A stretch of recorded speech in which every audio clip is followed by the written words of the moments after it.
Shalom et grâce, peuple de Dieu. Père, je te rends grâce et je te bénis. Merci pour le souffle de vie que tu nous donnes. Prends le contrôle au nom de Jésus. Amen. Mais pourquoi dans certaines familles, certaines personnes ne veulent pas promouvoir la vérité?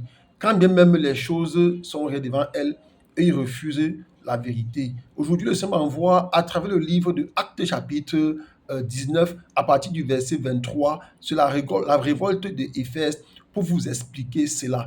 Pour commencer, on a d'abord lu ce qui s'était passé à Éphèse. À Éphèse, à cette époque-là, l'apôtre Paul prêchait l'évangile. Il gagnait des âmes à travers l'évangile de Jésus-Christ.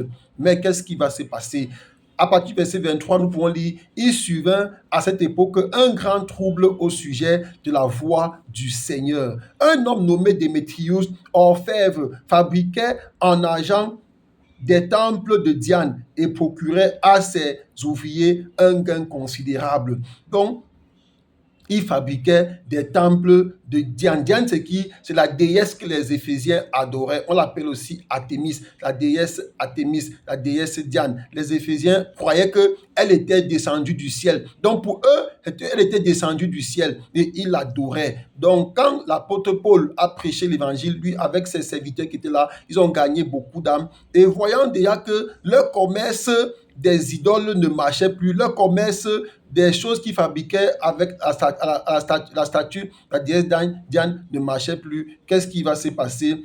Qu'est-ce qui va se passer? Il rassembla avec ceux du même métier et dit, oh homme, vous savez que notre bien-être dépend de cette industrie. Donc vous savez, notre bien-être dépend de ces statues de Baal, dépend de ces hôtels maléfiques. Notre bien-être dépend de la sorcellerie, dépend de ces mensonges que nous donnons aux autres, que nous disons aux autres que Satan n'existe pas. Oui, notre bien-être dépend de cela.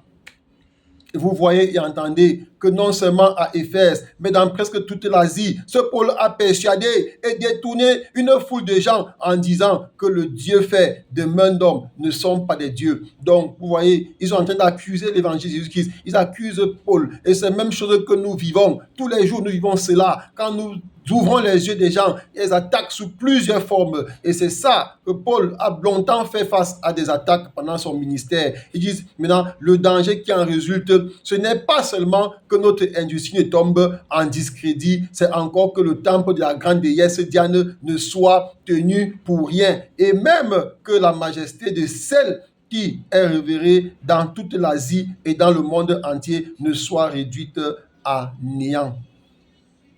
Donc, tant que l'évangile, Paul continuait à prêcher l'évangile, eux, ils perdaient considérablement parce que les gens ne croyaient plus à leur statut, ne croyaient plus à la bénédiction de la déesse Diane, mais ils croyaient plutôt à Jésus-Christ parce que justement le Seigneur Jésus-Christ nous défend de croire au Dieu fait des mains d'hommes. Comme dans beaucoup de boutiques, dans des maisons ici, par exemple, où nous vivons, il y a toujours des statuettes de Bouddha un peu partout, des statuettes d'Amido, de certaines divinités. Et les gens mettent des statuettes et ils adorent. Ils sont convaincus que c'est par ces statuettes-là qu'ils ont beaucoup d'argent. Or, la vérité, c'est que Satan nous laisse tranquille parce que nous sommes égarés. Quand tu es égaré, Satan te laisse tranquille. Il peut te donner des milliards, mais il te laisse tranquille. Imaginez un instant si Jésus avait accepté la proposition de Satan. Jésus mènerait une vie tranquille sur terre. Peut-être il ne mourrait même pas à l'âge qu'il est mort là, sachant qu'il était une fois bien fait pour l'enfer. Et c'est pour ça que Satan trompe beaucoup de personnes. Oh, ouvrez les yeux. Et quand Démétrius a donné toutes ces paroles, livré toutes ces paroles au peuple, qu'est-ce qui s'est passé? Ces paroles ayant rempli de colère, il se mit à crier, grande est la déesse des Éphésiens. À la suite, vous pouvez lire, pour comprendre, ça va jusqu'au verset 40, pour comprendre ce qui va se passer. Ça fait une très grande révolte. Maintenant, pourquoi est-ce que le Seigneur veut que je renvoie cela dans nos familles? Dans une famille, quand quelqu'un se lève, par exemple, pour dire qu'il sert Dieu en esprit et en vérité, je ne parle pas de service des religions où nous étions avant là. Je parle de servir Dieu en esprit et en vérité. Oui, c'est-à-dire tu ne vas plus chez les marabouts, tu ne fais plus les cultes qui sont liés aux familles, les cultes ancestraux, les cultes des crânes. Tu vis dans la sanctification, tu mènes une vie loin du péché. Oui, quand il parle de sanctification, c'est dans tous les sens.